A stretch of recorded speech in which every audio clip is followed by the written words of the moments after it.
percebi, gente, que a questão da presença para vocês é uma grande questão, né? Na verdade, parece ser até que vocês estão mais preocupados. Então, eu acho que é mais justo com vocês e comigo, para a gente não perder nosso tempo. Eu vou fazer o seguinte, eu vou começar com a frequência, certo?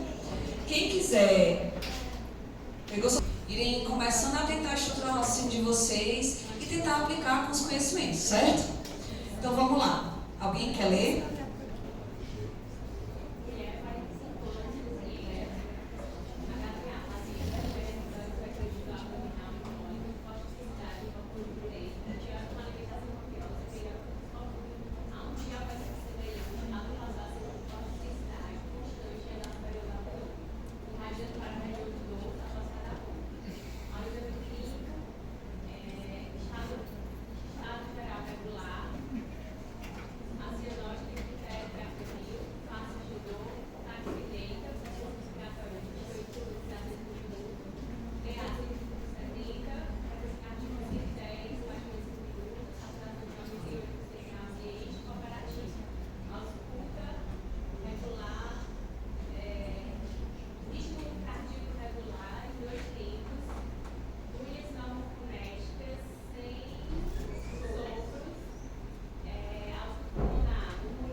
Eu percebi que eu passei o primeiro slide, que é importante, mas eu vou deixar para a gente falar um pouquinho disso quando a gente passar os casos clínicos, mas tudo bem.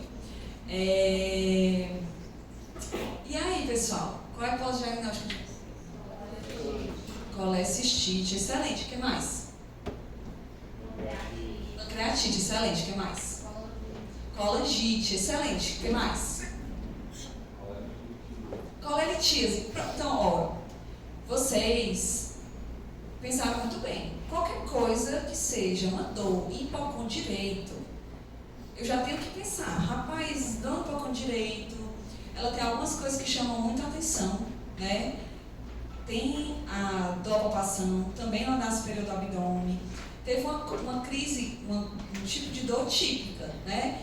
Que iniciou em cólica, piorou com a alimentação, e há um dia a dor passou a ser de forte intensidade, ficando constante. Eu não espero mais que apenas a colelitíase dê esse tipo de crise. A colelitíase dá até aqui, ó. Geralmente, a dor da colelitíase dura até 6 horas, certo? Passou de 6 horas, eu tenho que avaliar as complicações. Vocês falaram muito bem das complicações. Colecistite, pancreatite, coledocolitíase geralmente se apresenta com o que ela não tem? Icterícia, né? Exatamente. Mas eu tenho que pensar em tudo isso. E aí eu pergunto a vocês, qual é o exame complementar mais importante para o caso? Gente, vocês estão matando de orgulho. Ultrassom de abdômen. Por quê?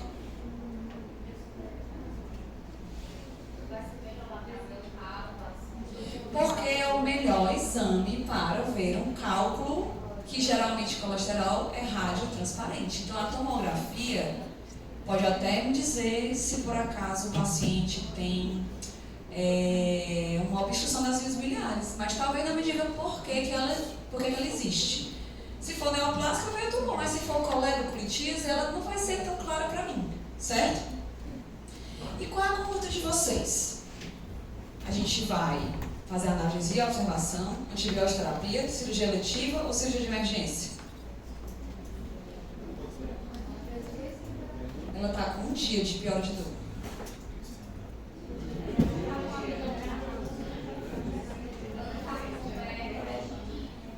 Ela não está com Blueberry, peritonite, né? Você falou, Karine? Então, você quer fazer o quê? Não está com isso, não está. Ela tem uma dor passando da superior do abdômen, mas o abdômen dela é flácido, certo? Todo mundo concorda com cirurgia letiva? Primeiro tem que fazer analgesia. E quando eu fizer analgesia, eu vou fazendo o quê? Eu vou dar o diagnóstico, pessoal. Se for pancreatite, eu vou fazer cirurgia? Não. Então, na verdade, a resposta é depende. Mas com certeza vocês já me adiantaram uma das polêmicas da nossa aula. Elas pacientes aqui se beneficiam de analgesia, né? Vamos para o caso 2. Quem quer ler? Ficou alguma dúvida do caso 1 que vocês queiram ver?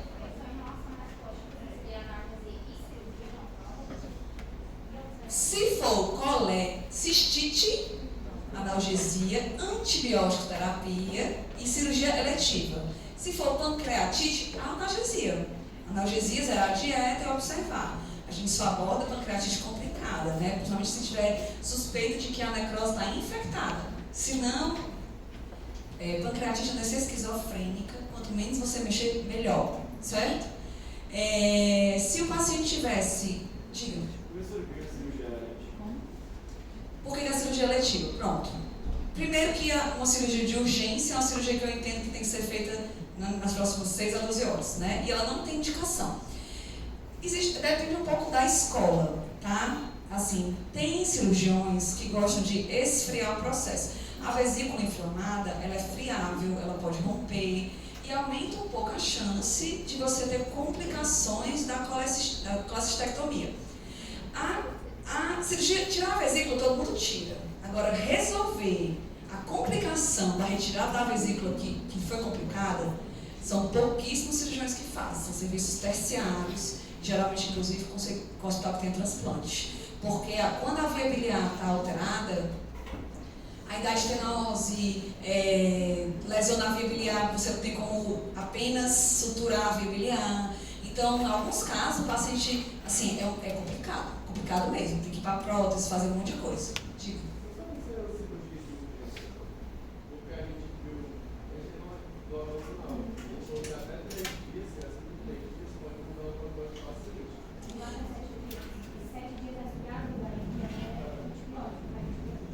Pronto, assim, como eu falei para vocês, é questão de escola de cirurgiões. Nos serviços onde os cirurgiões estão mais habituados a fazer na fase aguda, às vezes fazem na fase aguda mesmo.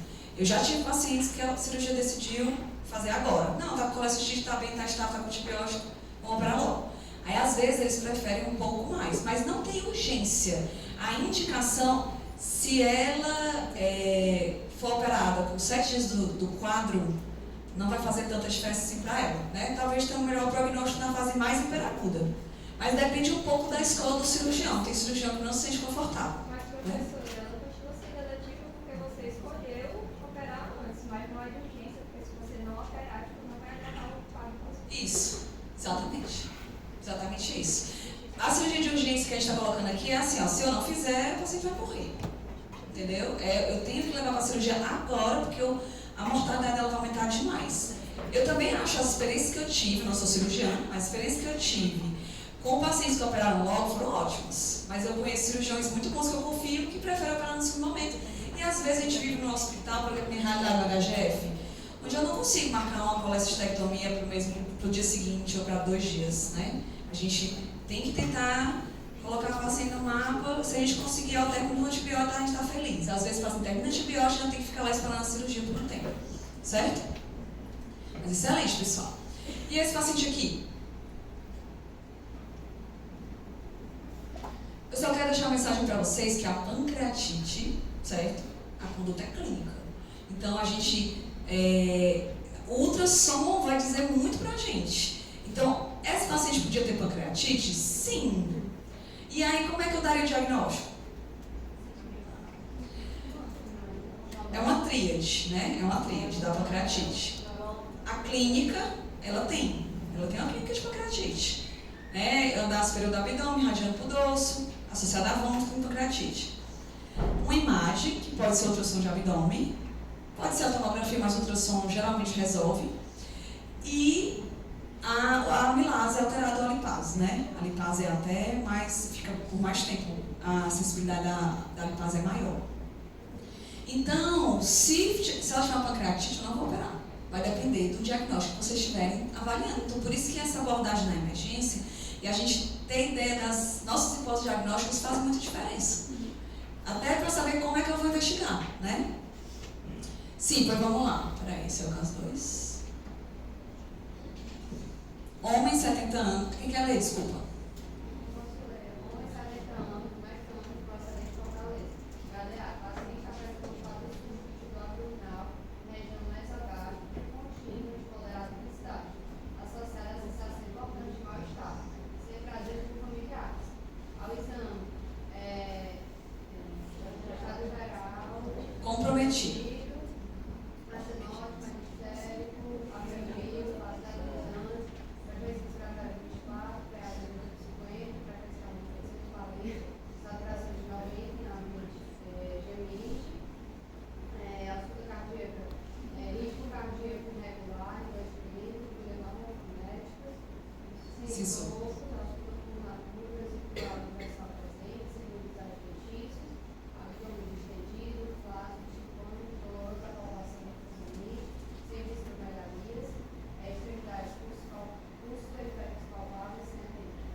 E aí, o que vocês acham? Isquemia mesentérica. Por quê? Súbito. Pronto, isso aqui é importantíssimo. Sempre que a gente tem um quadro clínico de início súbito, a gente pensa em quê? Causa vascular. E nesse caso, né, a gente pode ter uma alteração da veia e da artéria.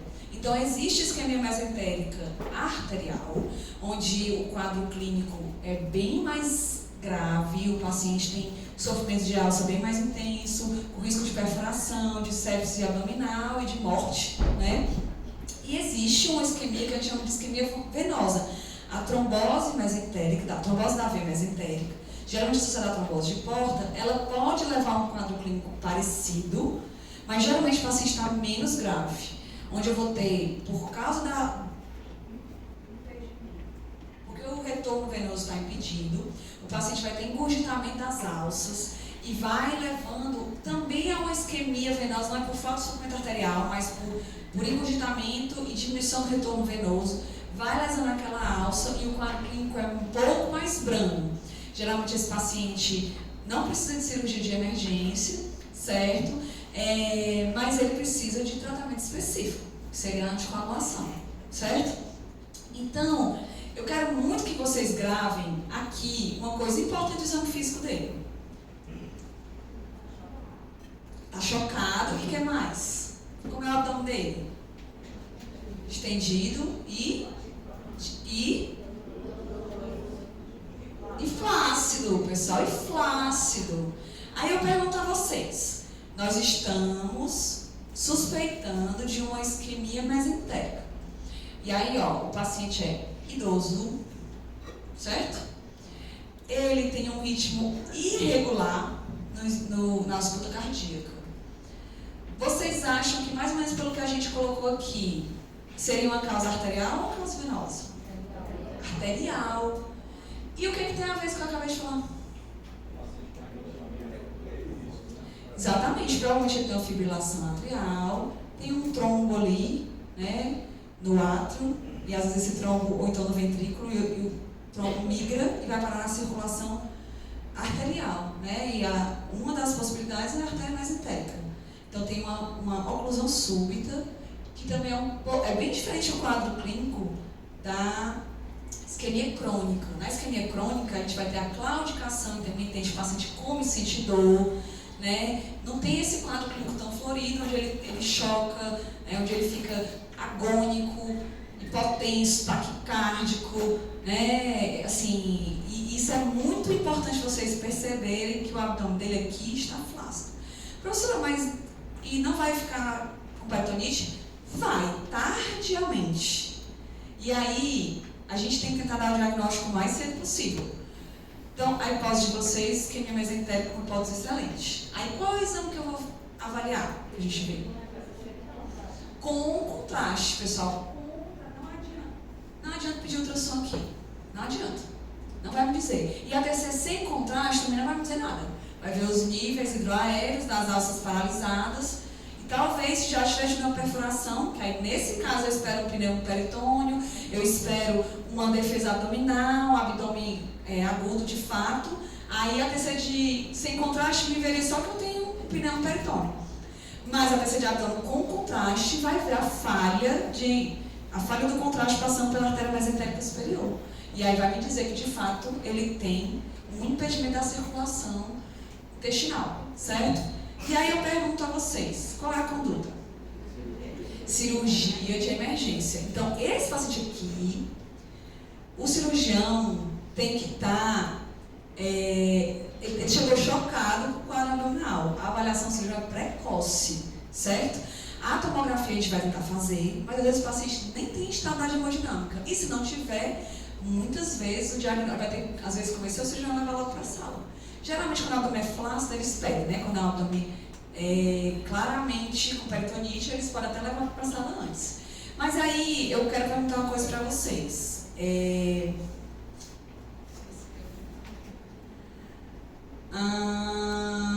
Tem algum outro exame que vocês pediriam que ajudaria a gente a dar diagnóstico sem ser de imagem? Várias coisas de nada. Troponina CKMB a gente vai pedir, mas no contexto lactato. A gasometria com o lactato aumentado, e às vezes o paciente também já está com acidose metabólica, mas o que importa mais é o lactato aumentado, é um fator de morte celular importante.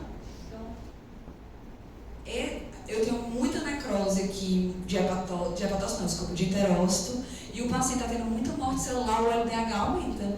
Às vezes a gente vai ver, tanto o LDH no exame de laboratorial, como o lactato da gasometria, né? Então a gente tem um marcador importante que pode nos ajudar só com a gasometria a pensar nesse diagnóstico, que precisa de cirurgia de emergência, senão o paciente morre. Ele vai tentar, na cirurgia, o cirurgião vai tentar tirar todo o intestino que não está viável. E aí ele vê a coloração, né, vê se está azulado, se está bem rosadinha, vê o movimento das alças, tem a friabilidade da alça lá na hora da cirurgia, e ele define mais ou menos aonde está viável. E muitas vezes o paciente tem que ir colostomizado ou com a ileostomia de volta, né? Sai da cirurgia com a ileostomia, muitas vezes não consegue fazer uma anastomose terminal, né? Porque é um quadro muito grave e com alta mortalidade. Por isso que a gente tem que suspeitar logo. E às vezes o abdômen flácido é uma casca de banana, certo? Vamos lá, nosso último caso.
Então pronto, a gente tem uma mulher jovem, né, que tem um quadro agudo de 2 dias de evolução de dor em fossílica direita. E refere que está com uma menstruação ali limítrofe. E aí, pessoal? Vocês estão tão afiados que eu não estou nem entendendo direito, eu não falo ao mesmo tempo. Gravidez ectópica, o que mais? Calma, alguém falou rota. Obviamente que eu sempre tenho que pensar no mais grave. Mas ela está instável ou está estável? Estável. Ela está estável. Eu não posso me conformar que ela não pode estar ou com risco de rompimento ou ter rompido numa fase compensada, certo? Eu tenho que pensar em gravidez ectópica, mas agora está estável, eu tenho um pouquinho de tempo ali, né, para pensar. A professora vai estar taquicárdica, ela está com dor, gente. Então, assim, né? Certo. Então, gravidez ectópica, rota ou não rota, o que mais?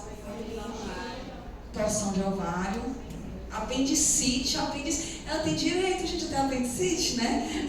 Bichinha, ela tem 2 ovários, eu sei, mas ela também tem um apêndice. Então, a apendicite é um diagnóstico. E aí fica mais difícil, né? Fica mais difícil porque é uma dor típica em fossa ilíaca direita, mas tudo bem, pode ser uma gravidez ectópica, mas pode ser o que mais? Vamos lá. Certo.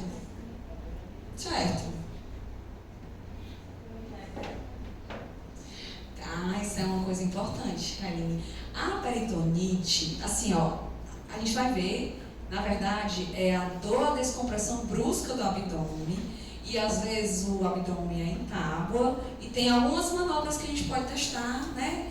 Tem um cirurgião que eu gosto muito que trabalha comigo lá no HGF, que ele diz que o paciente está andando, ele está, manda ela pular, né? Se ela pular e não estiver com dor, isso aí não é peritonite. Então, o fato de ela ter uma defesa espontânea não quer dizer que ela não deixa você pegar, ou então que ela controla o abdômen que não vai pegar. Não necessariamente é sinal de peritonite. Até porque o abdômen aqui, eu não coloquei, né? Às vezes é difícil avaliar se está flácido ou se não está, porque a paciente faz defesa espontânea. Mas o que mais? Eu sei que a gente tem que pensar no mais grave, mas até na nossa era pré-tomografia, pré-ultrassonografia, onde uma dor típica era igual a laparotomia exploradora para suspeito de apendicite, a taxa de laparotomia dos cirurgiões experientes era 5%, laparotomia branca, né? E aí vocês pensam assim, hoje em dia, vocês concordam que isso é menos aceitável, né? Dentro de um contexto onde eu tenho tomografia, ultrassom, a gente tem que pensar no mais grave, mas a gente também tem que ponderar outros diagnósticos. DIP, disfunção pélvica, o que mais? Como? Adenite mesentérica? Pode. O que mais? Está colocando outro diagnóstico de alterações intestinais, né? Por exemplo, a intuscepção. O que mais? Ainda na mulher jovem. Endometriose, mas como ainda? Cólica menstrual, pessoal. Cólica menstrual. Então, pode ser tudo, inclusive nada, né? Ovulação. Pelo tempo aqui, mas não sei se ela tem menstruação regular ou não. Pode ser que ela tenha alguma alteração hormonal, né? Síndrome de ovários policísticos e tem uma ovulação bastante regular. Então, esse cenário é extremamente desafiador para a gente. E aí, vocês deram essas várias hipóteses diagnósticas, todas bastante possíveis. E aí eu pergunto, qual é o exame mais importante? O beta-HCG. Só no exame eu já tiro a metade que vocês disseram. Inclusive, eu quero dizer para vocês que gravidez tópica também dói, certo? A cólica, às vezes tem mulheres que, geralmente na anidação, né? Tem só um sangramentozinho rosa, mais tranquilo, mas começa a ter uma cólica um pouco mais precoce. E aí, então, gravidez tópica, normal, tudo normal também pode dar uma cólica, um desconforto e a aqui a resposta é exames laboratoriais. A gente vai começar a investigação com beta-HCG. Porque vindo negativo, ainda tem DIP, né? Ainda tem infecção urinária, ainda tem torção de ovário, ainda tem todos os diagnósticos intestinais, né? Apendicite, enfim.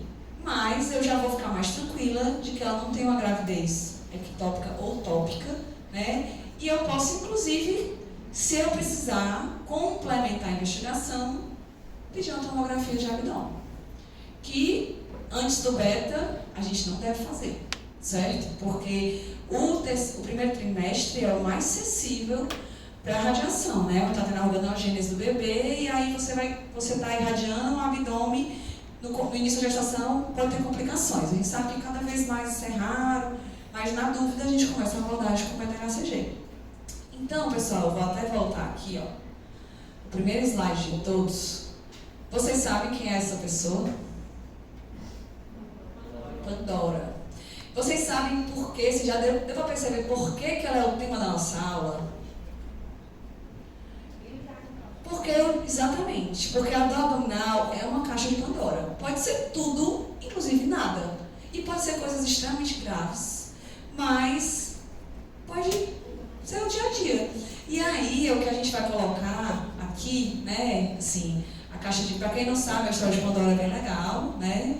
Ela foi a primeira mulher, mitologicamente falando, ela foi um presente dos deuses, entre aspas, para o Epimeteu. Então, Prometeu era um semideus, Deus, que roubou o fogo dos deuses e deu para os humanos. E aí os deuses ficaram muito enfurecidos com Prometeu e tentaram atingir, né? Ele foi preso no alto de uma montanha, onde todos os dias um corvo ia lá comer o filho dele, aí ele se regenerava. E aí, o irmão do Prometeu, o Epimeteu, foi avisado: olha, tome cuidado, porque os deuses podem estar se vingando com você. E ele recebeu Pandora de presente, que era uma mulher linda, cheia de talentos, ela era bela, sabia dançar, sabia cozinhar, sabia, enfim, milhares de talentos, mas era bastante curiosa, né? Que de fato não é uma coisa ruim, é uma coisa boa. E ele, junto com Pandora, ele recebeu a caixa e foi alertado que não deveria abrir a caixa.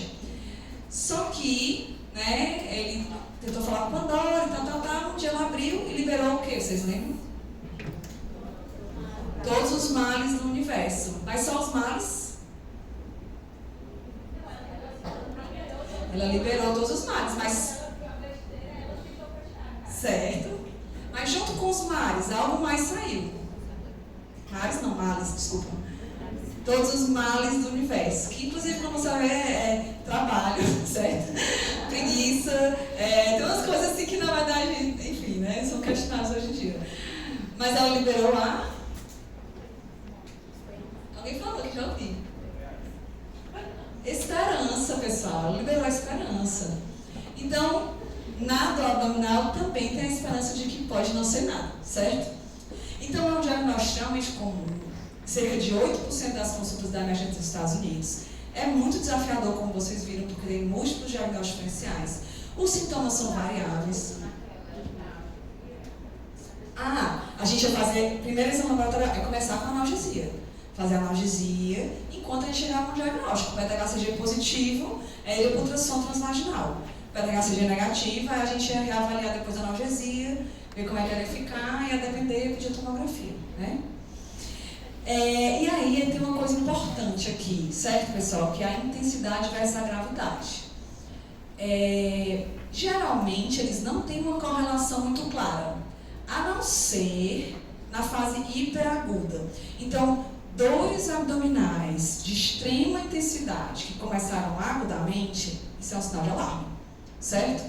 Mas se o paciente chega na emergência com uma semana de dor e chega a dizer que está a pior da vida dele, com uma semana de dor, você tem que dar um passo para trás e reavaliar. Então, não necessariamente a intensidade tem a ver com a gravidade. Vulgo cólica menstrual, né? Vulgo gastroenterite. Às vezes o paciente tem uma dor excruciante. Mas sim, se ela for hiperaguda, nas primeiras horas, uma dor excruciante, é um sinal de alarme, certo? E assim, é um diagnóstico tão complicado que quase metade você sai, assim, vira autolimitado, você não consegue um diagnóstico específico. Mas a gente tem o nosso grupo aqui, idosos, imunocomprometidos em mulheres de idade fértil, que são as cascas de banana. Nesses pacientes, a gente precisa ter uma propedêutica mais organizada, porque eles podem fazer quadros. Os idosos têm, como vocês já viram, das comorbidades de complicação, principalmente cardiovascular. E também são imunocomprometidos só pela idade. Então, paciente com HIV, paciente que faz quimioterapia, paciente idoso, às vezes faz uma sepse de foco abdominal sem fazer febre, por exemplo. Então, você tem uma dor, mas não está com febre e de repente ele choca na sua frente, certo? E as mulheres em idade fértil, vocês já viram por que elas são a casca de banana. E aí, para a gente a nossa propedêutica, certo? A gente vai tentar classificar essa dor abdominal. A gente vai classificar, tem duas classificações, e aí, isso é até uma coisa para, sempre que vocês, semestre que vem, quando vocês forem comigo discutir caso, lá no HGF, do S8, as aulas práticas, sempre que a gente faz uma anamnese, a gente busca um sintoma guia. E esse sintoma guia, ou um sinal, um sintoma guia, ou até mesmo um diagnóstico mais sindrômico, a gente tem uma propedêutica, um caminho de pensamento para a gente poder seguir a partir disso. E a dor abdominal, ela tem a propedêutica, a gente vai ver, e ela tem a ver com a classificação. A gente pode fazer uma abordagem fisiopatológica da dor abdominal, uma abordagem anatômica. E quando a gente vai pegar a dor abdominal como sintoma guia, a gente mescla as duas para poder, pegando as características do jeito da dor, do tipo de dor, junto com a localização, a gente melhorar nossas hipóteses diagnósticas, já que é tão desafiador, certo? Então, fisiopatologicamente, a gente divide dor abdominal em visceral, parietal e referida. Isso tem a ver, pessoal, principalmente com a localização da dor. Então, se origina o sinal nociceptivo, né, que é o dano tecidual real, se origina na parte visceral, ou seja, que aí geralmente quem sente é o peritônio visceral. A gente vai ter um tipo de dor, se for na parede abdominal, né, o peritônio parietal vai ter outro tipo de dor, e a dor referida, que na verdade é uma dor sentida fora da sua origem, certo? Então a visceral, vamos ver aqui, né? A inervação geralmente está recobrindo o peritônio visceral, né? E aí esse peritônio visceral é um peritônio de inervação pobre. A gente tem algumas poucas fibras autonômicas aferentes, não mielinizadas, do tipo C, onde o estímulo vem devagar para o cérebro, principalmente porque não é mielinizado, então ele tem que continuar, faz aquele salto da mielina. E é bilateral. Então, assim, ó, se eu tenho uma dor da apendicite, vocês lembram como é que começa a dor da apendicite? Bem no comecinho, quadrúpio. É uma dor visceral. Começa epigástica, depois fica mesogástrica, e só quando atinge o peritônio parietal, né, quando inflama a parede ao redor, é que ela vai se localizar em fossa ilíaca direita. E aí, então assim, até ela ficar na fossa ilíaca direita, ela tem esse acometimento visceral. Então, como eu falei, né, tá na víscera, na cápsula, ou na víscera oca, ou na cápsula dos órgãos sólidos do fígado e do baço. E geralmente o parênquima desses órgãos não dói. O que dói é a distensão da cápsula, por exemplo. Ou das vísceras ocas, que a gente vai ter um padrão de dor incólica, porque quando distende aquela víscera, aumenta a dor. Quando melhora pelo próprio peristaltismo, alivia um pouco, né? E a dor ela vai ser difusa, então o paciente pega no meio da barriga, ou então passa a mão na barriga toda. Não consegue dizer com um dedo onde é a dor dele, ele passa a mão assim, né? Ela é de instalação lenta, de difícil caracterização, o paciente às vezes diz que é dolorido, mas sempre que ela for incólica, intermitente incólica, puxa muito para a víscera oca, certo? E aí, eu acho que todos vocês tiveram experiência ao menos na vida dor de barriga. Então, lembrar desse padrão que melhora e piora, dá uma pontada maior, fica um tempo e depois dá uma melhorada. Isso é muito típico. Mas, por exemplo, a extensão da víscera oca ou a extensão da cápsula do fígado, por exemplo, numa insuficiência cardíaca descompensada, ela pode ser contínua. Porque está sempre distendido, está congesto, túrgido e fica doendo continuamente, certo? A localização, se é mais epigástrica, mais mesogástrica ou hipogástrica, depende um pouco da origem embrionária do cistador. Então, se for até mais ou menos o ângulo de trás ali, você vai sentir mais epigástrica, né? E depois ali mais ou menos dos 2/3 do colo, você vai sentir mais hipogástrica. Até lá, a maioria é mais mesogástrica mesmo. E aí, o paciente vai ter muito sintoma sistêmico do tipo náusea, vômito, diaforese, que é a sudorese, taquicardia, certo? E aqui também tem outra coisa importante, certo? Quando a dor acontece junto com esses sintomas, então veio uma dor e vontade de vomitar, mais ou menos junto, aí a gente correlaciona os dois. Então esses sintomas sistêmicos aqui, eles têm a ver com a origem da dor, se é visceral ou não. Principalmente visceral, né? Quando não vem, eu tenho dor, e depois é que aparecem os vômitos, também é um sinal de alarme. Porque eu penso em quê? Tá doendo, chegou a hora que eu começo a vomitar. Abdômen distendido, sem evacuação. Obstrução intestinal. Então aumenta muito a minha chance de ser cirúrgico, certo? Então assim, um infarto agudo no miocárdio, às vezes é uma dor epigástrica, que de cara já tem os sintomas sistêmicos como náuseas e vômitos, sudorese. Aí faz parte da dor. Agora, o paciente com dor abdominal, que depois provavelmente tem relação com a obstrução intestinal e é outro sinal de alarme, certo? E aqui é só para vocês verem o padrão das dores ocas, né, das dores das vísceras ocas, que é o padrão incólica. A depender do tipo de víscera, a gente vai ter uma intensidade maior da dor e uma frequência maior da dor. Então aqui de azul, a cólica renal, ureteral, né, que é uma dor de intensidade muito forte, com crises mais curtas. Já a cólica intestinal de intestino delgado, aliás, de intestino grosso, a intensidade é menor e a crise é espaçada, certo? Só para vocês terem uma noção. E a dor parietal já é o contrário. Aí eu já vou ter fibras do tipo C e do tipo A, mielinizadas, é unilateral, então o paciente consegue dizer se é de um lado ou é do outro do corpo. Né? Tem relação com a irritação peritoneal, o início dela é bem localizado, é agudo, é constante, intenso, empontado e geralmente segue um dermatólogo, porque tem a ver com a dor abdominal, da parede abdominal, de origem, né? Já a dor referida é uma dor que é como se o cérebro da gente não entendesse que, por exemplo, um baço dói. Ele nunca sentiu dor no baço, mas o baço tem a mesma inervação do nervo frênico. E, por exemplo, o diafragma, às vezes a gente não sente uma dorzinha ali no desviado, sei lá como é que todo mundo chama, ou então a dor na região aqui, ó, do ombro, a inervação é a mesma. A inervação do ombro vem ali e se junta com o nervo frênico. Então o cérebro entende que se vem uma dor do nervo frênico, talvez seja do ombro. Aí ele interpreta a dor como vindo do ombro. E na verdade ela veio do diafragma. E é uma ruptura esplênica. Do diafragma ali, do diafragma do baço é uma ruptura esplênica. Diga.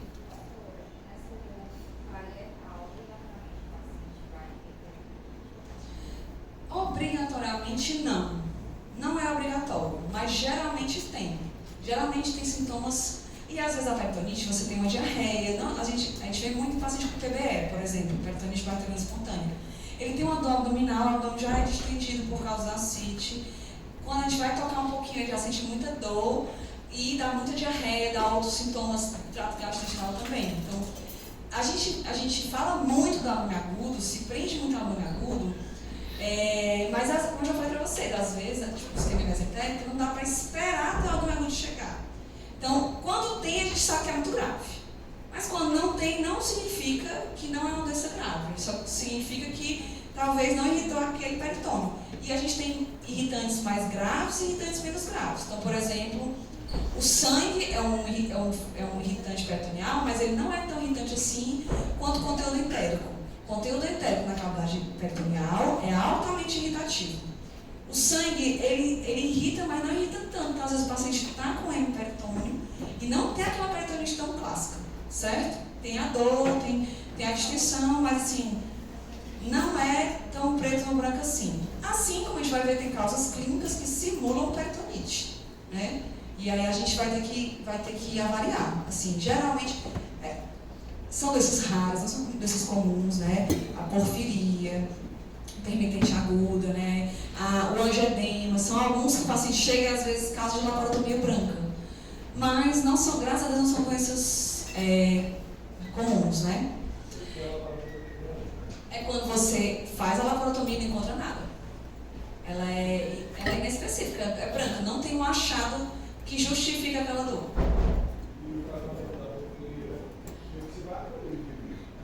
Pronto, exatamente assim. Aí na hora o cirurgião vai abrir, vai fazer inventar da cavidade, não vai encontrar nada. Se tiver um pouco de líquido, às vezes eles coletam um líquido para cultura, para estudo.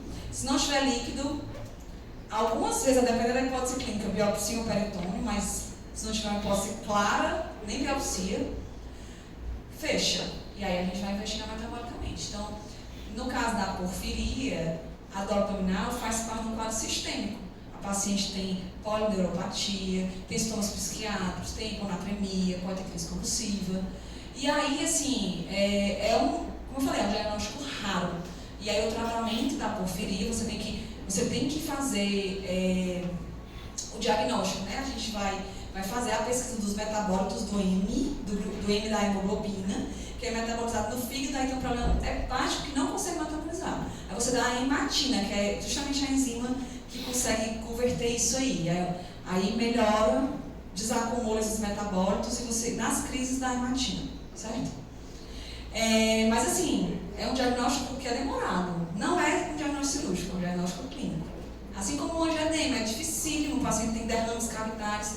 Eu tive uma paciente, já foi para a sessão clínica 3 vezes, e o diagnóstico dela era Castleman, doença de Castleman, que é uma doença rara, né, que tem a ver com adenomegalias, com derrames cavitários, que é táfilo. Mas assim, não é o tenor nasal, pessoal. A gente quer voltar aqui para o comum, porque é mais palpável na prática clínica, certo? Então, a dor referida, só como eu falei, é uma dor que vem de fora para dentro ou de dentro para fora. Então, pode ser de dentro para fora, que eu digo, é do abdômen. Então, uma dor que é sentida no abdômen, mas que veio de fora, por exemplo, é a infartada no miocárdio. E uma dor que a gente sentiu fora do abdômen, mas que é a origem dentro do abdômen, por exemplo, a rotura esplênica, onde a gente vai ter a dor aqui no ombro, né? A úlcera perfurada também, que pode ter uma dor subescapular, a pancreatite, que é a dor do dorso. E aí, a outra classificação, como eu falei para vocês, então, na característica fisiopatológica, a gente vai ver a qualidade da dor. E na anatômica, a gente vai ver a localização da dor. Então, basicamente, né, a gente vai ver que anatomicamente intraabdominal, mas lembrar que, por exemplo, que a pele está extraabdominal, que assim pode doer. Um herpes zoster, por exemplo, está dentro da anatomia da localização, mas não é exatamente intraabdominal, né? E aí, pessoal, eu trouxe só para ilustrar que a gente vai pensar, a gente vai dividir o abdômen em 4, tem gente que divide em 9, não tem problema, né, quadrantes, e a gente vai fazer um corte transversal no abdômen e lembrar tudo que tem de fora para dentro. Lembrando que tem pele, que tem parede abdominal, que tem peritônio, que tem órgãos sólidos, que tem vascularização, que tem musculatura reto-peritônio, que tem lesões musculoesqueléticas, enfim, tá? Então a gente vai fazer esse diagnóstico transversal e dividir em quadrantes abdominais, certo? Então aqui, quando a dor é difusa, na barriga toda, aí eu vou pensar nas causas de peritonite ou causas metabólicas de dor, né? Por exemplo, anemia falciforme, celulose diabética, porfiria, são algumas causas de dor difusa. Ou então que tem a peritonite. Então, pode ser também lembrar de algo que pegou extensamente, né? Então, assim, a pancreatite, ela pode dar até um caso de ascite quilosa, né?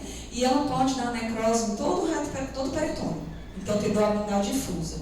A trombose mesentérica é uma isquemia difusa, então vai ter dor abdominal difusa. A gastroenterite também pode ser sentida, como a gente viu, né? Uma dor inespecífica de víscera oca, mal definida como abdômen difuso. Quando a gente vai para o quadrante superior direito, a gente vai ter o fígado, as vias biliares, o pâncreas. Geralmente, o andar superior do abdômen, tudo que está no meio, o estômago, o pâncreas, o duodeno ali, ele pode ser sentido de um lado ou do outro, certo? Então, e aí quando é no pulmão direito, a gente vai fígado e vias biliares, então hepatomegalia, abscesso hepático, todas as causas de colecistite, colelitíase, colelitíase, que a gente já viu, úlcera do abdômen perfurado, pancreatite, e lembrar da pele, herpes zoster, umbigo para cima, infarto agudo do miocárdio, lembrar que tem pulmão e pleura, então pneumonia de base, abscesso subdiafragmático. E aí, o apêndice, às vezes, ele é retrossecável, você pode sentir no hipocôndrio direito. No hipocôndrio esquerdo, não tem fígado nem vias biliares, continua tendo pâncreas e duodeno ali, e aí, eu ainda acrescentar ainda a porta, certo? Pessoal, trombose de porta, com isquemia, assim, com trombose na mesentérica e o quadro intestinal mais venoso, que também pode ser sentido ali no meio do abdômen, tanto para um lado quanto para o outro. E a gente vai ter o baço, né, que é um que dói quando aumenta, tem ruptura ou tem abscesso. Ou então até isquemia, né, um infarto esplênico pode doer também. Não, ele geralmente dói porque no infarto eu posso ter uma pequena extensão da cápsula, certo? Aí de novo, pneumonia de base, herpes zoster, abscesso subdiafragmático e infarto agudo do miocárdio. Já na parte do andar inferior, aí eu vou separar. Nas mulheres vai entrar todo o diagnóstico geniturinário, né, assim, genital feminino, que aí vocês já falaram vários. Gravidez ectópica, torção de ovário, doença inflamatória pélvica, síndrome de Miroshmese, a dor do meio do ciclo, né, que é a ovulação, endometriose, enfim, né. E além disso, vai entrar as causas intestinais, que vocês lembraram muito bem. No apêndice, no lado direito, eu vou ter o apêndice, a válvula ileocecal, que é tropismo de doenças. Então, o que é que gosta do doente distal, pessoal? 3 doenças que gostam muito do estalo.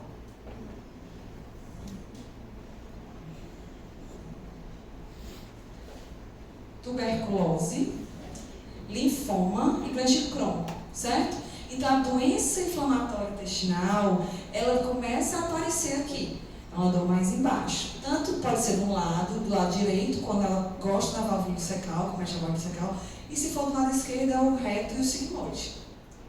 E ainda tem as patologias urinárias. Então, cálculo lateral, e aí o cálculo vai migrando, você vai sentindo a dor migrando junto, pode irradiar para testículo ou para grandes lábios na mulher, né? Aí pode ter hernia urinária, infecção urinária. Então, assim, e o divertículo pode ter tanto à direita quanto à esquerda, mas é bem mais comum à esquerda, certo? Do lado esquerdo eu não vou ter a válvula secar, mas eu vou ter o reto sigmoide. Então, diverticulite, né? Hematoma de parede abdominal, pode ter tanto de um lado quanto do outro. E na mulher continua os mesmos diagnósticos ginecológicos e, além disso, as doenças urinárias, certo? Ou seja, gente, é muita coisa mesmo. Então, vamos organizar nossa abordagem, certo? Primeiro de tudo, é se o paciente está estável ou instável. Como sempre, se estiver instável, eu vou estabilizar primeiro. E aí, nesse caso, eu tenho que lembrar que o paciente pode ter vomitado, pode estar com diarreia, pode ter sangrado. Então, dentro do contexto abdominal com dor, pode ter vomitado sangue, pode ter tido hemorragia. E aí, a gente tem que hidratar bem esse paciente, né? Ou ele pode estar instável por uma infecção, e aí a gente precisa fazer entrar com antibiótico. Mas, de qualquer forma, é o mesmo ABCDE de sempre. A gente vai coletar anamnese, exame físico, avaliar uma necessidade de exames complementares e a definição de uma cirurgia médica. E tratamento adequado. E aí, na amnésia, não sei se vocês conhecem essa mnemônica, que é o Kilt F2LDC, que é a mnemônica que o Dr. Geraldo Feitosa me ensinaram, e meus professores, né? E que ela serve para todos os sintomas. Entretanto, a dor gabarita o Kilt F2LDC.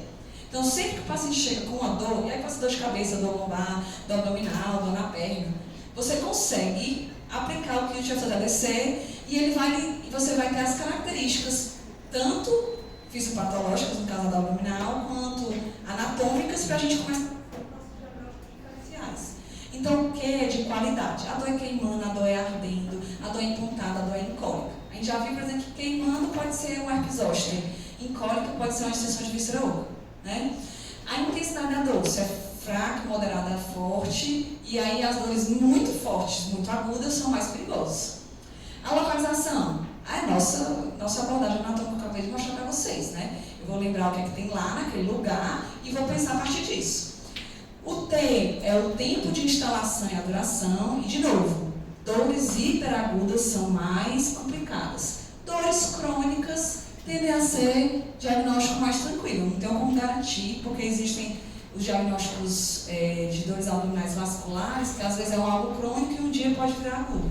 Mas não costuma ser uma indicação de cirurgia de emergência, né? A extensão é a irradiação. Então, a dor abdominal que irradia para o peito.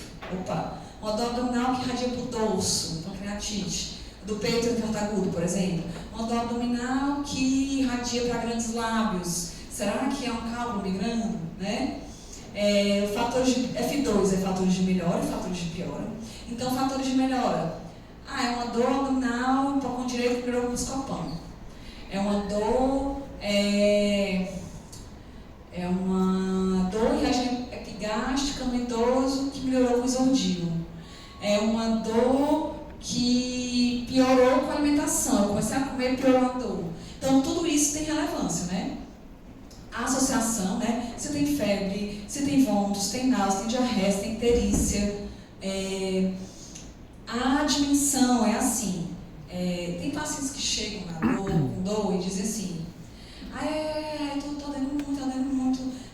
Você dá de 0 a 10 com 10, 11, eu não consigo fazer nada. Mas como foi que começou essa dor?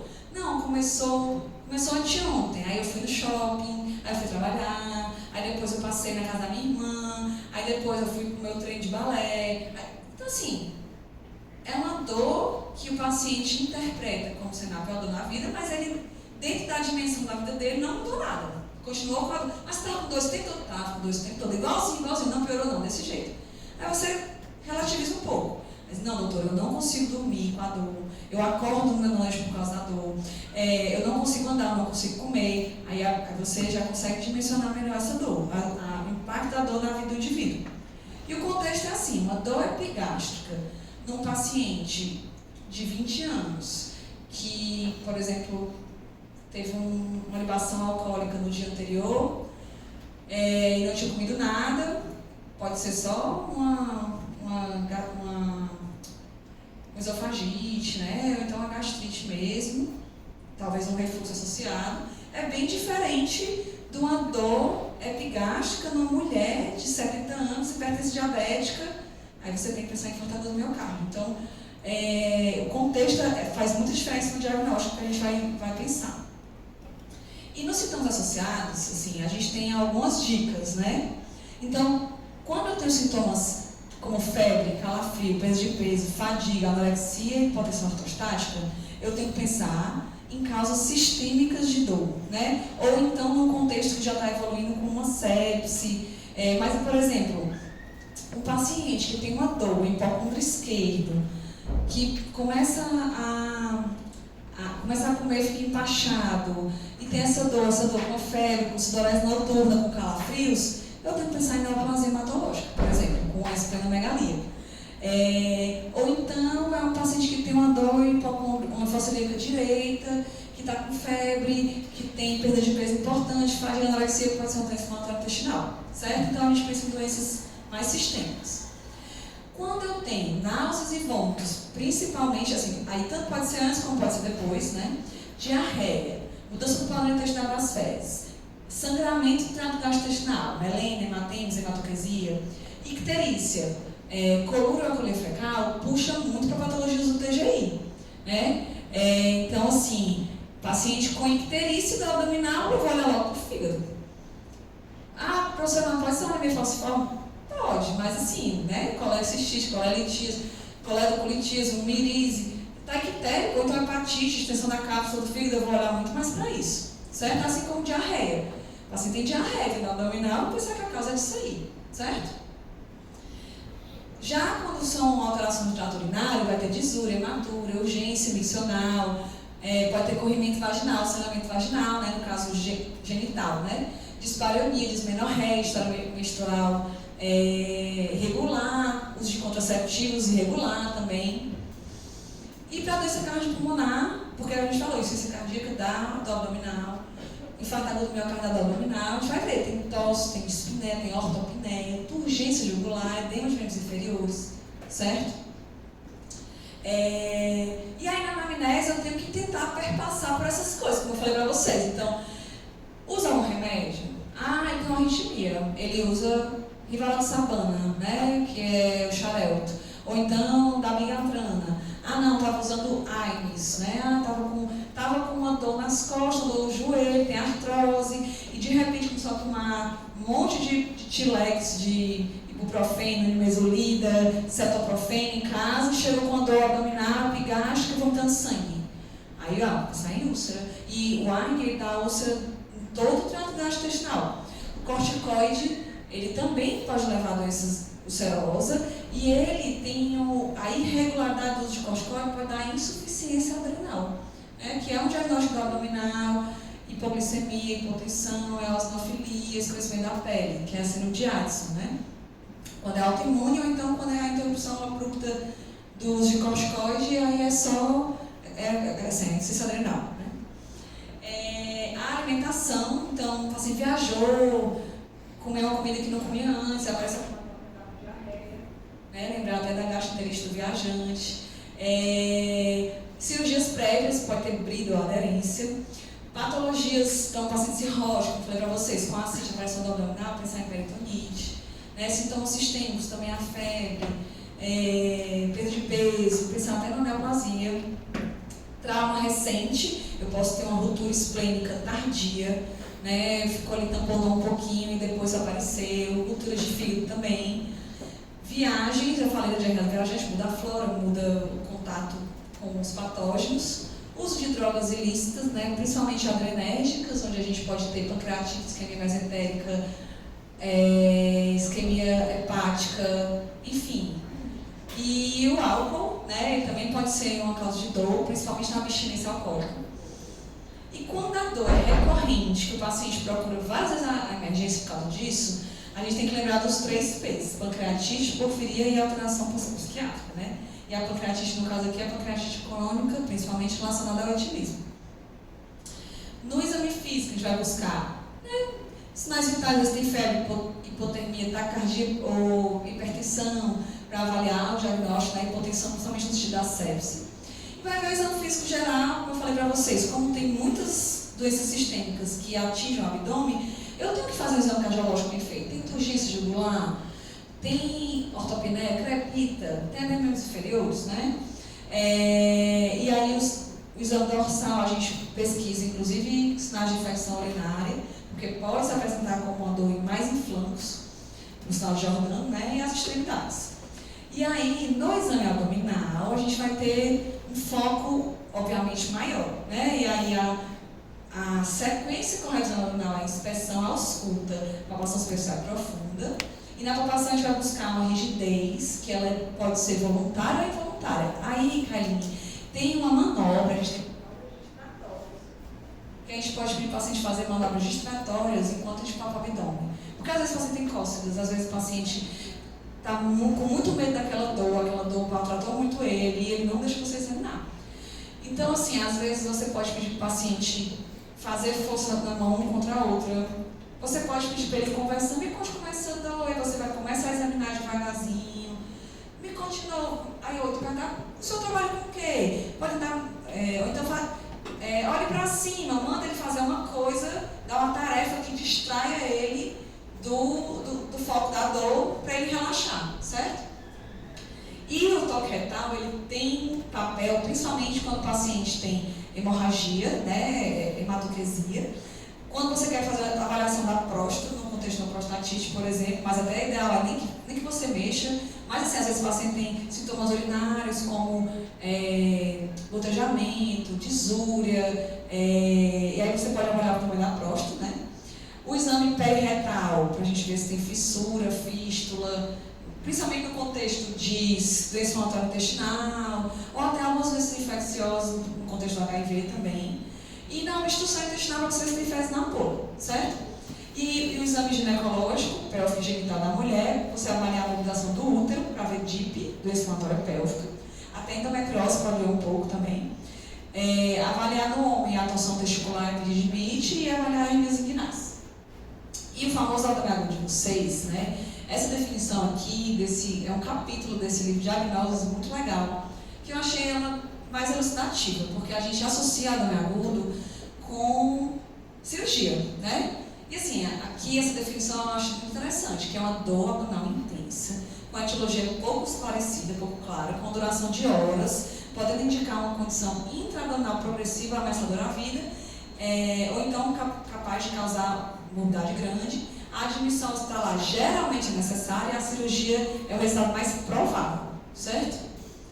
E aí a gente vai ter os sinais de alarme, que eu falei para vocês, que são sinais de alarme, onde se o paciente tiver dor abdominal com sinal de alarme, você precisa internar, investigar melhor e muitas vezes até chamar o cirurgião para avaliar com você.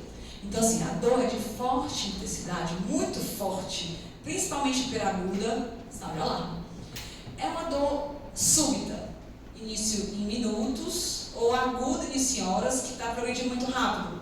Altas chances de ser cirúrgica, certo? E lembrar das causas vasculares. Dentro da abdominal tem 2 causas, vascular ou rotura de órgãos. Então, uma úlcera que perfurou, um baço, como eu falei, que às vezes rompeu, que a dor pode ser súbita. Sinais de peritonite, se o paciente teve sangramento, tanto hematemesis como melena ou hematoquesia, se o paciente está desidratado por diarreias ou vômitos, se a dor precedia os vômitos, dor e depois os vômitos, já falou, obstrução intestinal, se ele tem sinais de choque, né? Alteração do sinal vital, uma perfusão, aí precisa internar, tanto para hidratar, fazer antibiótico.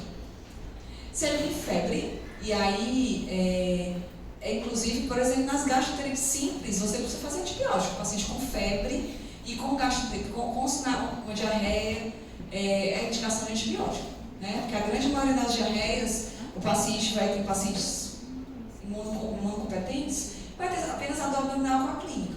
Então, se teve febre, se teve sangue, muco, indicação de antibioterapia.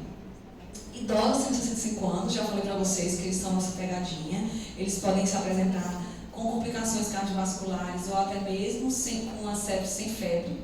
O etilismo, que ele pode ser um fator dor na abstinência, ele pode ter a patopatia por trás, ele pode dar pancreatite, até crônica, né? Então também é um paciente também muito comprometido e às vezes ele tem outros traumas associados. Doenças cardiovasculares, né? Infarto, isquemia mesentérica, aneurisma de aorta abdominal. Cirurgia abdominal recente, porque pode ser sepsis de foco abdominal ou abridoaderência. E mulher em idade fértil de gestação inicial. E aqui, aos que queriam saber as cirurgias de urgência ou não, né? Essa é a tabela, é até uma edição antiga, mas eu acho interessante isso aqui, né? Geralmente essas patologias, elas evoluem com necessidade de cirurgia, né? E aí a disseção de aorta, aneurisma roto, trombose mesentérica arterial, gravidez ectópica rota, né? Perfuração de víscera, laceração do fígado baço, são cirurgias que precisam ser resolvidas agora. O paciente vai morrer se não for levado para o centro cirúrgico agora, né? Aí, apendicite, hoje em dia já tem até a versão das pessoas que têm tratar apendicite com antibiótico, né? Tem um artigo no New England bem interessante, que ele coloca que a mortalidade não foi inferior dos pacientes tratados com antibiótico aos pacientes tratados cirurgicamente, né? Mas a gente sabe que o paciente tem que estar estável hemodinamicamente, não pode estar com abscesso, né? Seria um apendicite mais inicial. Mas quem sabe, né? Daqui para vocês serem cirurgiões, a apendicite já vai virar uma doença clínica. Pelo menos a apendicite inicial. A diverticulite, muitas vezes também é tratada só clinicamente, né? Torção de ovário, torção de testículo e abscesso perirenal precisam ser pelo menos funcionar no caso do abscesso, né? E a diverticulite complicada tem que ser abordada. E a apresentação variável, eu até colocaria essa diverticulite aqui, né? Colecistite aguda, colangite é um diagnóstico, a gente não opera de urgência, a gente desobstrui a via biliar de urgência. Então, precisa ir, no caso, para CPRE, que a gente chama, né?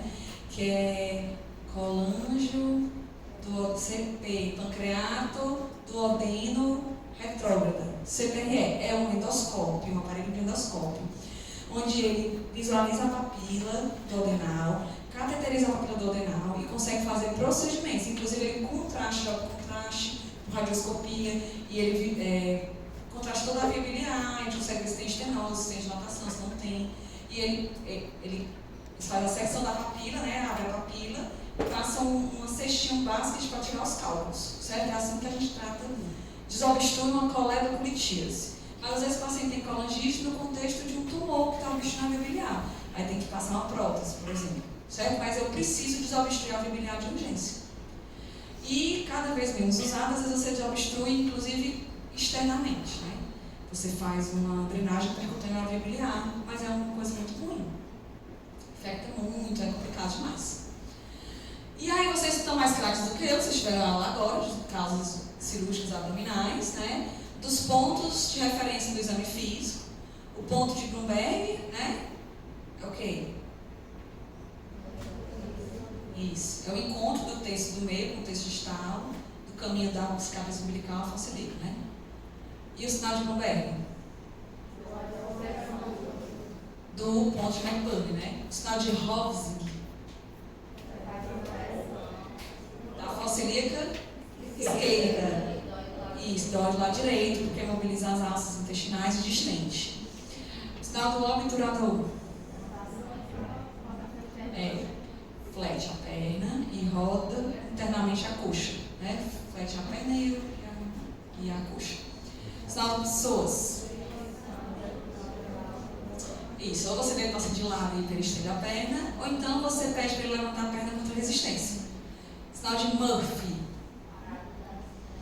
Parada da respiração, né, do ponto cístico, a palpação do ponto cístico. Você palpa o ponto cístico, que é aqui mais ou menos na linha M clavicular, na fossa ilíaca direita, no hipocôndrio direito, e o paciente para de respirar. E o sinal de Carnot? Ninguém sabe nas minhas aulas. É um sinal para você tentar diferenciar se o paciente tem uma patologia da parede abdominal ou se ele tem uma patologia intraabdominal. Geralmente é feito nos pós-operatórios cirúrgicos, onde você pede para o paciente fazer tipo um abdominalzinho assim, né? Levantar a cabeça e contrair a musculatura abdominal. Se a dor piorar, pode ser que a complicação seja de parede abdominal. Se a dor não alterar, aí você pensar em dores mais intraabdominais, certo? E aqui, o que todo mundo pensa que é o tema da nossa aula, né, que são as causas não cirúrgicas de dor, mas elas são milhares e eu não tenho como revisar com vocês todas essas doenças. Então, eu acho mais importante que vocês entendam a propedêutica, porque do abdominal é a caixa de Pandora e fica muito complicado, certo? Mas assim, clinicamente eu preciso pensar, infartado no miocárdio, já falei pessoal, dor do umbigo para cima, né, principalmente com náusea, vômito, sudorese, paciente com fatores de risco, infarto no miocárdio, é eletro, tem que pedir. Embolia pulmonar, a gente já viu o TEP como é mais ou menos na nossa aula passada. Às vezes a dor é epigástrica, às vezes o paciente abre convulsionando. Então, assim, principalmente na dor da superior do abdômen, eu posso ter que pensar no contexto da dispneia, no contexto da turgência jugular, né, no contexto de uma hipoxemia que eu não consigo explicar. Pneumonia, o paciente tem tosse, tem dor vestibular.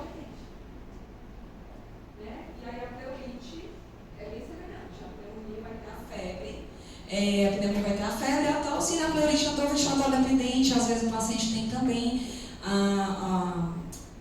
melhor da dor na posição do tórax um pouco mais para frente, né? Transtornos psiquiátricos, abstinência de narcótico pode dar dor abdominal, né? E às vezes existe uma síndrome intestinal narcótica do uso de opioide, que às vezes é difícil, o paciente tem diarreia. E ele tem mexe no mecanismo da dor, então às vezes ele usa opioide para o dor abdominal, mas quando o efeito passa, a dor piora ainda mais, porque o intestino fica identificado, enfim, é um diagnóstico complexo. O herpes zoster, e aí eu já vi, no dia mais que eu atendi uma vez uma paciente que tinha uma dor em hipocôndrio direito, uma dor crônica, não passava por nada, era queimação. E aí, ela chegou comigo com 3 ultrassons e já veio com um colega da emergência na caixinha para pedir a tomografia. E aí eu perguntei, a senhora teve cobreiro? Eu olhei, aí tinha uma manchinha assim, a senhora teve cobreiro? Já. Foi aonde? Aqui. Pronto. Eu pedi nenhum exame. Vamos começar a gabapentina aqui, neuropático para melhorar. Ela voltou bem melhorador. Então a gente tem que lembrar de herpes zoster, né? Tanto ativo, e às vezes o quadro tem uns que são só neurais puros, é muito difícil de diagnosticar. Mas ele segue o dermato, ele não ultrapassa a minha média, é aquela dor que não pode nem triscar. Então o paciente chegou, não aguenta nem triscar, tem que pensar em dor neuronal. Burticária, que é a trombose das veias suprahepáticas, o paciente tem distensão do fígado, ascite, edema de membros inferiores, podaicterícia. Insuficiência cardíaca, né? Turgência jugular, ortopneia, edema de membros inferiores, tosse, e aí dispneia paroxística noturna. O paciente vai ter tudo isso e o fígado, né, tem mais até sinais de ser direita do que esquerda, distensão da cápsula exemista. Pericardite constrictiva, a gente comentou na aula passada de insuficiência respiratória, né? A Gabi tinha perguntado a tríade de Beck. Então, pericardite constrictiva, o paciente vai ter turgência jugular, hepatomegalia, às vezes tem ascite, edema de membros inferiores. Nesse contexto, do IC direito. Já nas metabólicas sistêmicas, assim, a cetacidose diabética, o paciente tem história de diabetes, é muito raro você em criança abrir o quadro de cetacidose, ou então adolescente jovem, né? Então geralmente é um paciente que já tem diagnóstico de diabetes, usa insulina de forma irregular, suspendeu por algum motivo, e aí, ou então teve uma infecção, e por causa da infecção, por causa do fator precipitante, tem um quadro de uma taquipneia importante, porque a acidose é muito grave, desidratação, fica com sintomas de diabetes compensado, né, poliúria, polidipsia, e chega com dor abdominal, né? Aí você coleta a gasometria e vai estar lá, glicemia de 500, 600, com acidose metabólica importante, um bicarbonato de 2, um pH de 6,9, um bicarbonato de 2 por cento acidose diabética. E aí nesse caso é hidratar, repouso eletrólitos, o potássio e o sódio, né? E aí depois começar a bomba de insulina. A porfíria intermitente, já falei um pouquinho, né? É uma doença do metabólito do M, do ferro, que vai levar a polineropatia do abdominal, alucinações, alterações psiquiátricas comportamentais e hiponatremia. E aí o segredo é ver se o paciente tem polineropatia, que é o mais fácil de diagnosticar. Insuficiência adrenal aguda, também já falei para vocês, paciente usuário de corticoide crônico, parou por algum motivo, fez um desmame rápido, do abdominal, escurecimento da pele, hipotensão, hipoglicemia, eosinofilia no exame laboratorial. Se vocês souberem uremia e cetacidose diabética, dessas aqui, e as causas cardiopulmonares, eu já estou satisfeito com vocês. Por quê? Uremia, o paciente vem com náuseas e vômitos matinais, anorexia, adinamia, e aí às vezes faz o exame para investigar isso, fica mais sonolento, às vezes sim, às vezes não, e está lá uma ureia de 200, de 300, e pode ter dor abdominal também. Então assim, o que é mais comum na emergência? Cetacidose diabética, uremia, infarto do miocárdio, embolia, pneumonia, pleurite é mais difícil, certo? Então, essas aqui são as mais comuns de cara. A anemia falciforme dá doutorância, dá dor abdominal, no contexto da anemia importante com crise hemolítica, que aumenta a prova de hemólise. Diga. Vocês têm que focar em como investigar a dor abdominal nos contextos específicos. É isso que vocês têm que falar. E se o paciente está instável ou não, que a gente vai começar agora. Certo? O resto aqui, coisa mais rara, processamento basal, reação medicamentosa, angedema, febre familiar mediterrâneo, que é uma doença autoinflamatória, onde o paciente tem febres, adenomegalias recorrentes, enfim. Malária, febre amarela, não é no nosso contexto Ceará, e vasculites sistêmicas, né? Às vezes a paleartrite nodosa, o paciente tem dor abdominal, com disfunção renal, nas zancas associadas com a lesão cutânea, enfim, mas também não é o normal.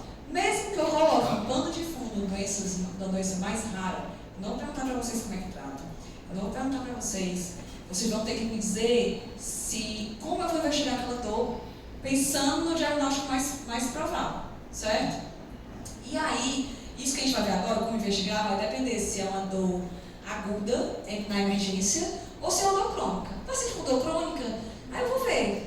É um paciente dor crônica com diarreia. Eu vou pensar nas doenças inflamatórias intestinais. Não, é uma dor crônica que piora quando se alimenta. Aí eu vou pensar nas causas vasculares abdominais, tipo assim, estenose de artéria mesentérica, né? Ou rinquebranose, onde que a veia renal passa em cima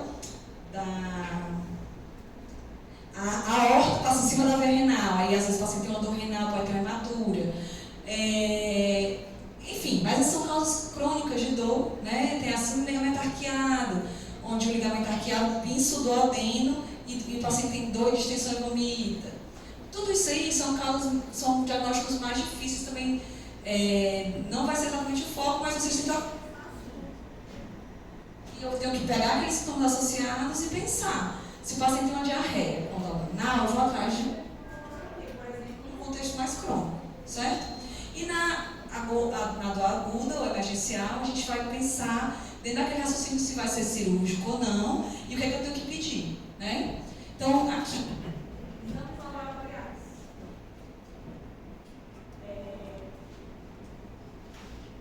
Amilase lipase, se eu suspeitar de pancreatite, né? Vocês já sabem. Eu vou pedir isso aqui para todo mundo? Não, pessoal, vou pedir dentro da nossa suspeita. Paciente no caso não vai ganhar amilase lipase, né? Beta-HCG para todas as mulheres em idade fértil, certo?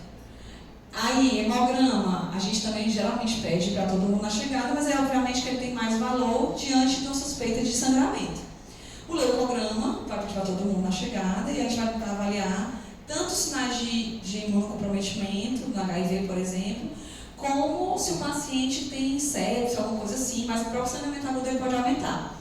A plaqueta, paciente com hipertensão porta, com cirrose, por exemplo, pode ter a plaqueta diminuída. É uma possibilidade, ou no próprio sangramento.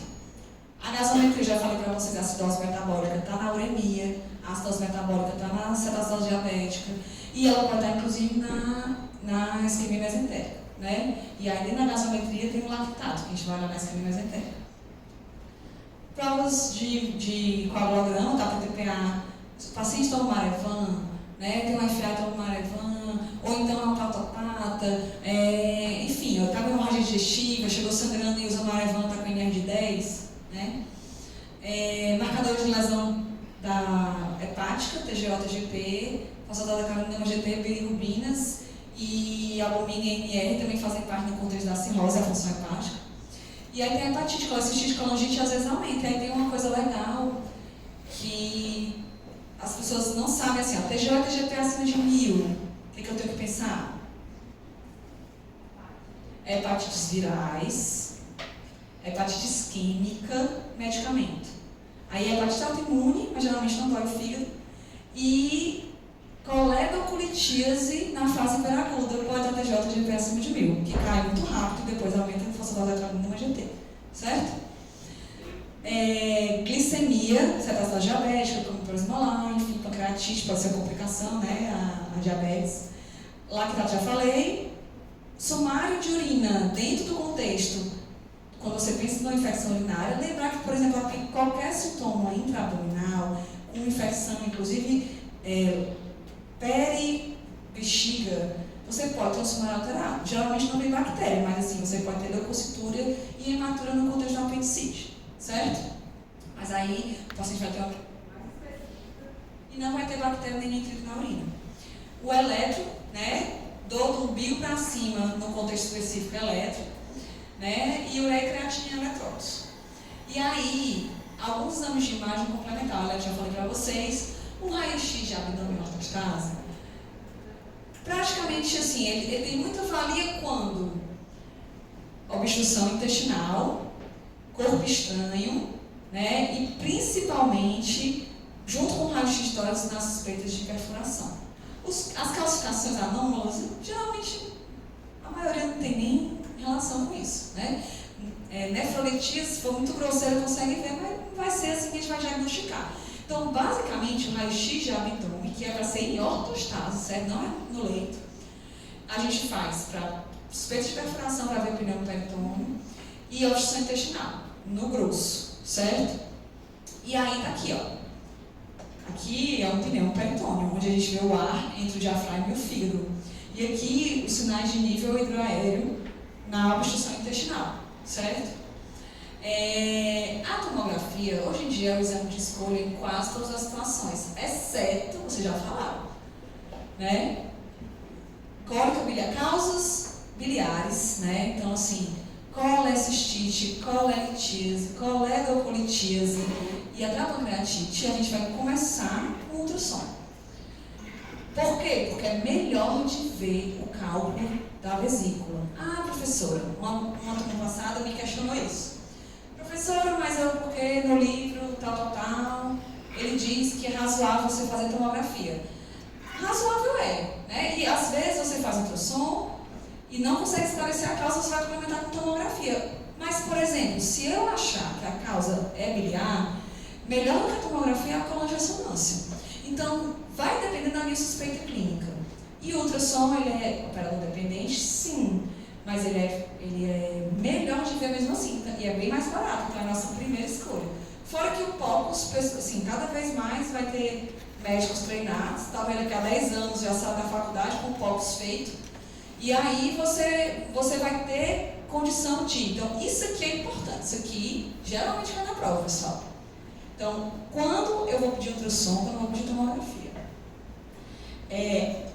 A outra exceção são as causas obstétricas. Mulher, idade fértil, eu vou começar primeiro com o BNHCG. Não vindo positivo, aí eu posso fazer tomografia ou a depender da minha suspeita. Se vier positivo, eu vou para ultrassom transvaginal, certo? Sempre que eu precisar de estudo de vasos, suspeitei de isquemia mesentérica, suspeitei de trombose de porta, suspeitei de dissecção de aorta, suspeitei de, sei lá, já falei pra você, essa quebranose, qualquer causa vascular intraabdominal, eu preciso fazer contraste. Não serve de nada uma tomografia sem contraste. Aneurisma, dissecção, trombose, tudo tem que ter contraste, senão não adianta. Os exames endoscópicos, quando eu quiser pesquisar sangramento, ou até mesmo no contexto, às vezes, de uma colite, paciente com diarreia, mas na emergência é mais no contexto de sangramento. E eu hoje em dia já tenho mão de pesquisa de patógenos específicos. Então, no contexto da distensão abdominal, da diarreia, da febre, eu posso pedir o PCR multiplex das fezes. E aí eu vou dizer, isso aqui é um Clostridium, por exemplo, numa colite pseudomembranosa, onde o paciente tem dor abdominal, tem febre, tem distensão, tem diarreia. E aí eu consigo, então, pesquisar a toxina do Clostridium. Às vezes é um Clostridium, às vezes é um E. coli, às vezes é um enterococo. E aí eu consigo, pelo PCR multiplex, isolar o patógeno que está causando, sendo o Clostridium o que é mais difícil de diagnosticar e que às vezes precisa de um tratamento mais prolongado. Nos exames de imagem, como eu falei, o POC, o ultrassom à-beira-leito, ele só ganha espaço e ele é excelente para a gente ver. Consegue ver a aorta abdominal e os seus vasos de forma mais direta, principalmente pacientes mais magros. Líquido livre, ascite, hemorragia com conteúdo entérico na cavidade, consegue ver. As vias biliares, a vesícula, né, e cálculo. Hidronefrose, né, consegue ver o status volêmico do paciente por uma variação da via cava. Ver se tem pneumo peritônio, é capaz de ser visto no ultrassom. E ele complementa o exame físico, né? Vale? E aqui, enfim, é na dor abdominal mais crônica, né? Assim, outros exames que a gente tem menos acesso na emergência, mas que a gente precisa lembrar, né? Então, assim, a intratomografia, ela consegue me dizer, porque assim, ó, a endoscopia e a colonoscopia, elas têm uma limitação. A endoscopia vai até ali a segunda porção do duodeno e a colonoscopia vai até ali o ilho terminal. Da segunda porção do duodeno até o ilho terminal, eu não tenho enteroscópio no Ceará, certo? Existe pelo SUS, por exemplo, eu não tenho na rede pública, né? Existe no SUS, só em Recife, que é um colonoscópio bem grandão e um endoscópio bem grandão, que eles vão até um certo ponto, aí vai com tinta nanquim, aí vai pelo ânus e vai até esse ponto, até encontrar. Aí eu consigo endoscopicamente avaliar todo o trato gastrointestinal. Não tem isso aqui no Ceará. Então a gente consegue, com a enterotomografia, avaliar todo o intestino delgado. Aí isso é mais no contexto de doenças inflamatórias intestinais, de suspeita de estenoses, ou obstrução intestinal, que eu não consigo encontrar uma causa muito específica na tomografia normal, posso estar uma enterotomografia. Aí, como eu falei para vocês, a ressonância com coluna de ressonância, ele é ideal para ver a via biliar, depois que a tomografia, principalmente que o ultrassom não foi elucidativo. O ultrassom bem feito, eu posso pular até direto para a coluna de ressonância, certo? Geralmente a gente acaba fazendo a tomografia, mas assim, a coluna de ressonância, ela vai estudar a via biliar de forma mais... porque eu vejo o contraste à própria bile, eu vou ver a espessura, se tem estenose, se tem dilatação, se ela está com o número adequado, se tem obstrução, certo? O ultrassom endoscópico avalia muito bem coledocolítíase ou o colédoco distal. A artrografia na suspeita de doenças vasculares do trato abdominal, que é o padrão ouro, quando a tomografia com contraste, a angiotomografia não é elucidativa, e até mesmo a lobotomia diagnóstica. A isquemia mesentérica geralmente crônica, né? Porque na aguda a gente consegue fazer só a tomografia, né? Com a angiotomografia e ver. Mas às vezes eu tenho, por exemplo, um suspeito de vasculite. A gente está com um paciente com SAF internada, que fez uma trombose de porta violenta, uma isquemia mesentérica aguda, e anticoagulando, sem conseguir comer, na MPT, aí foi para a arteriografia. Na arteriografia mostrou que o fluxo estava praticamente ausente, que a angiotomografia não conseguiu ver tão bem, estava como se fosse ausente. A gente fez a artéria que era melhor, viu que tinha uma laminazinha e ela foi para a cirurgia. E até a laparoscopia diagnóstica às vezes é necessária, né? E na estabilização a gente vai dividir de novo, está estável, está instável. Se está estável, aí eu vou partir para a anamnese mais detalhada e vou para exames complementares. Se está instável, vou estabilizar primeiro. Lembrar da sepse, né? Então hidratar e fazer antibioterapia. E os idosos e os imunocomprometidos podem não fazer febre, né? Diarreia, vômito e sangramento intracavitários, o paciente já chega hipovolêmico, então tem que hidratar. E a ultrassom à-beira-leito ajuda nesse sentido para ver a cava, né? E aí, aqui tem uma polêmica na aula.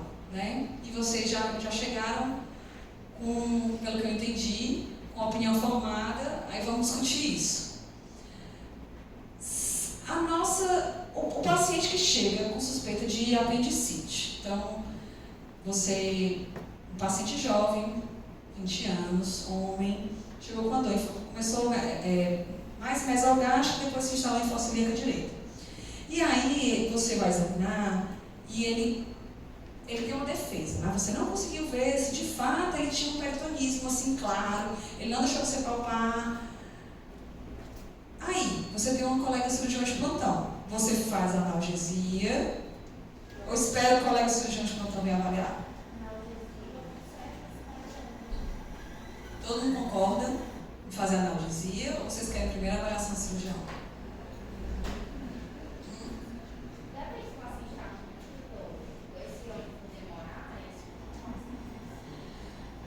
Tem que analgesiar, pessoal. Tem que analgesiar. Não existe, com o arsenal diagnóstico que a gente tem,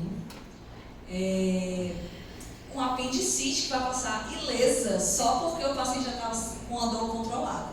Se ele tem peritonite, inclusive, a analgesia vai aliviar, mas não vai tirar a dor totalmente. Quando o cirurgião for avaliar, ele vai ter dor. Então, a gente tem uma casuística de subtratamento de dor no mundo, e o Brasil, inclusive, é um dos piores que tem, do ranking. O Brasil usa mais ou menos 10% do opioide que deveria usar, considerando considerando a nossa população e o percentual de pacientes com dores intratáveis. Então, a grande maioria das vezes, os pacientes são subtratados de dor aqui no Brasil. E aí sempre fica uma dificuldade, né? Porque todo mundo tem medo dos opioides. Eu vou conversar com vocês sobre isso na nossa aula de intoxicação exógena. Nos Estados Unidos é um grande problema. Mas existe uma escala de dor. Se o paciente chega com a dor moderada, só com uma dor leve, aí você às vezes já tem inclusive que considerar 2 medicações. Então, se ele chega na emergência com a dor, você pode fazer, por exemplo, um dipirona e ou um anti-inflamatório de chegada, por exemplo. Aí se ele chega com uma dor moderada, você já tem que estar fazendo um opioide fraco. Dipirona mais um opioide fraco. Se ele chega com uma dor intensa, você tem que fazer dipirona mais um opioide forte. Então, às vezes, uma pequena dose de morfina já está indicada até no paciente com dor moderada, certo? Então, a gente precisa tratar a dor dos pacientes. Tem que tratar a dor. Não vale a pena deixar o paciente com dor. Isso é um sinal de qualidade de atendimento na emergência. É você tratar a dor do paciente. E aí, você tem que evitar o AINES, no caso dos pacientes com dores abdominais, porque, principalmente no contexto de sangramento, né? Se o paciente vai sangrando, você vai fazer AINE. Lembrar que tem outros tipos de dores, né? Como a dor da cólica biliar, você precisa fazer um antiespasmódico, né? Que é a escopolamina. E antiácido também pode ajudar, o omeprazol na hora da dor, né? Aí, diagnosticar, tratar conforme base e referenciar para a cirurgia se necessário. O tratamento de antibiótico, se você suspeitar de sepse, a gente precisa fazer uma cobertura ampla de antibiótico, porque a grande maioria dos patógenos abdominais, eles são anaeróbios, e eu tenho tanto gram-negativo quanto gram-positivo, então a flora polimicrobiana, certo? E aí a gente tem que fazer, por exemplo, uma cefalosporina terceira, ou quinolona mais um que cubra anaeróbio, que é o metronidazol, um beta-lactam com inibidor de beta-lactamase, né, ou a piperacina tazobactam, ou a ampicilina sulbactam. E se tiver tido antibioterapia recente, você tem que cobrir pseudomonas, com cefepima com carbapenêmico, certo? E aqui, quando eu estava revisando a aula, eu até considerei tirar esse slide, mas eu vou deixá-lo com ressalvas, certo? É só para a gente organizar o fluxograma do atendimento. A ressalva vai chegar bem aqui, certo? Que é um fluxograma mais antigo, mas eu gosto muito de como ele organiza. Então, dor abdominal, tem sinais de gravidade, né? Você está instável? Sim. Aí eu vou tratar o choque, né? Muita oração, oximetria, antibioterapia, na maioria dos casos, né? Ver diagnósticos diferenciais, TEP, infarto agudo e tudo mais. E se não, depois disso, né, vou analgesiar e vou colapsos sintomáticos, vou avaliar se tem abdômen agudo. Se sim, o cirurgião já vai entrar, às vezes, nessa jogada. A avaliação do cirurgião já pode ser solicitada se tiver clinicamente sinais de abdômen agudo na chegada.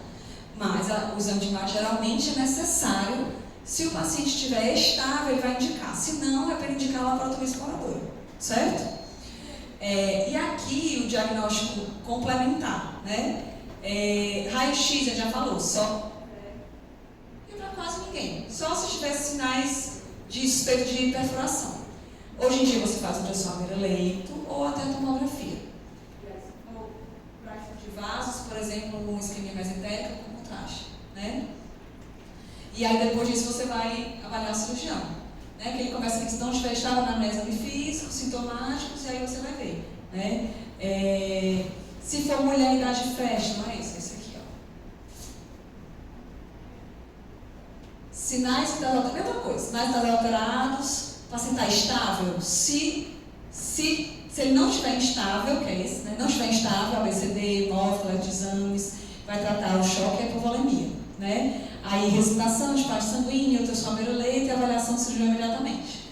Se não, se ele estiver estável, tratar sintomáticos, tratar a história. Se for mulher em idade fértil, beta-HCG.